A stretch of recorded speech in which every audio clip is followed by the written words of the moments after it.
Hello, YouTubers. Welcome. Max, will you say hi to the YouTubers? Hi there, YouTubers. Bruce, will you say hi? There we go. All right, welcome. We're driving to go pick up Mom. Well, my wife. She's not my mom. We're going to pick her up from work. And we thought Max had this idea. He said, hey, why don't we make a video for the kids? And I said, yeah, that sounds really safe. We should do that in the car. Make a video about World War I. All right. So we're going to focus on a few different words. We're going to focus on two of the major causes of World War I. I should say the main causes of World War I. The four main causes of World War I were militarism. Max, you say militarism?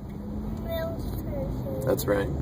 Militarism, and then alliances, or the alliance system. Can you say alliance? Alliance. That's right. And then we're also going to focus on the other two, imperialism and nationalism, because those are the four main causes. M-A-I-N, militarism, alliances, imperialism, and nationalism. And then we'll talk a little bit about trench warfare. Yeah.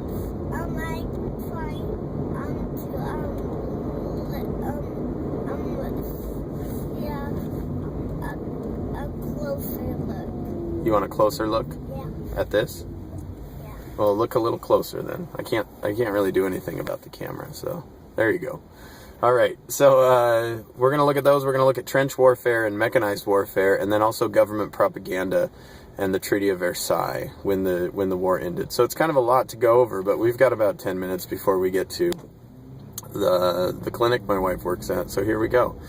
First of all, of the four main causes, militarism, alliances, imperialism, and nationalism, militarism and alliances really probably are what brought this war to the start. Because nations in Europe were heavily militaristic and industrialized, they were starting to build much stronger armies and navies, and even air power in the form of airplanes and blimps, but they were starting to grow huge militaries, and when these militaries started to become bigger and stronger, they started to compete with each other. So militarism was a big reason behind World War I. Most of these nations felt so confident in their military that they thought there was no way they could lose. Now the alliance system was set up in order to create... Oh yeah, what's Max? Okay, go ahead. What does all that mean? That's a great question. All that means is that the reason World War I started is because people were putting more money into their militaries. They wanted to build stronger armies. You know, like tanks and stuff like that, Max? Yeah. Yeah, they were building more tanks and they were building more weapons. And so they started building more fake bad guys. Yeah, more fake bad guys, like plastic green armament. That's absolutely right. So next, alliance system. They started to create alliances with one another in order to prevent any one power from becoming too strong. Hey, Bruce, should we go pick up Mom?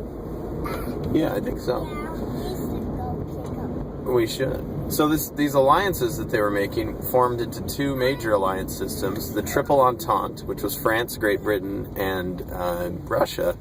And then the Triple Alliance, or the Central Powers, who were Russia, Austria, Hungary, and then the Ottoman Empire. Italy would later join the Central Powers and then switch over to the Entente Powers. And the United States would join the Entente Powers. Yeah, Max? I don't understand. Okay. I think I should have a real, I think I should have a real doctor's office.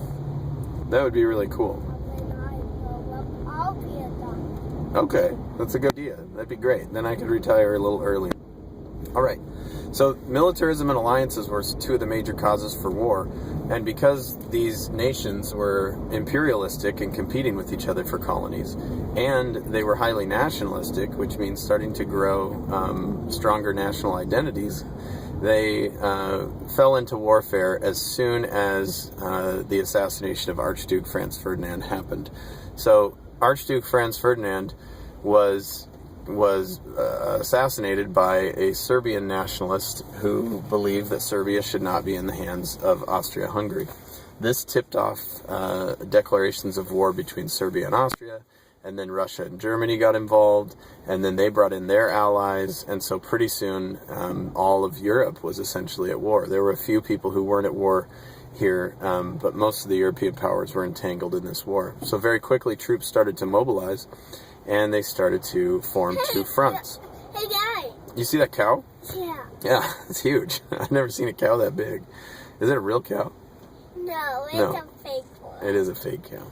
So as they started to get ready to fight, we started to see a different kind of warfare. It was trench warfare, mostly on the Western Front between France and Germany. These trenches were dug as defensive fortifications against these powerful offensive weapons, and defense was really the name of the game. These machine guns and artillery fire really prevented full-scale assaults from people taking over. And so the advantage was really defensive, and as a result, there wasn't really a lot of ground lost or won. It was mainly just people dying in a very brutal way, because these new weapons were very powerful and devastating. Yeah, With a big spoon. that's a giant boot on top of that building. See, uh-oh, Max, here comes an emergency vehicle. We better pull over, okay? All right. Oh, wait, it's going on the... Hold on a sec. We'll let it go by. There it goes. It's an ambulance. It is an ambulance, It yeah. just went past on the other cliff. Yeah. So trench warfare really was this defensive stalemate type of warfare, and because this war was highly mechanized and machine guns and artillery were being used really to devastating effect, many people lost their lives in this war. So after 4 years, it was a stalemate, and most people were losing people, Germany suffering the most casualties of any other combatant in this war. And so they called for an armistice on the 11th day of the 11th hour of the 11th day of the 11th month. They signed a general armistice. We're going to pick up Mom. And the armistice meant they were going to put their weapons down and decide what was going to happen next. Well, Germany was at a disadvantage because they were basically waving the white flag and saying, we give up. And so as the major powers in this war, mostly Great Britain, France, and the United States, Russia was gone by this time, and the losing side of this war really didn't have a place at the table. These three big powers, Russia, France, and the United States, were able to make kind of all the decisions after the war. So this is how the Treaty of Versailles came about. And the Treaty of Versailles was the peace treaty at the end of the war that brought about some major changes in Europe. So for the most part, it devastated Germany. It forced Germany to pay massive amounts of money, reduced Germany's military, reduced their amount of imperialism. That's right. And to the Germans, it was completely and totally unfair because it also made them accept full responsibility for the war. Yeah. Yes. Look at my strong muscles. Oh my gosh. Bruce, can I see your strong muscles too? Yeah. You guys are both super strong, aren't you? All right. So the Treaty of Versailles was, for the most part, a failure. Bruce, hold on for 1 second. Will you be quiet? Because it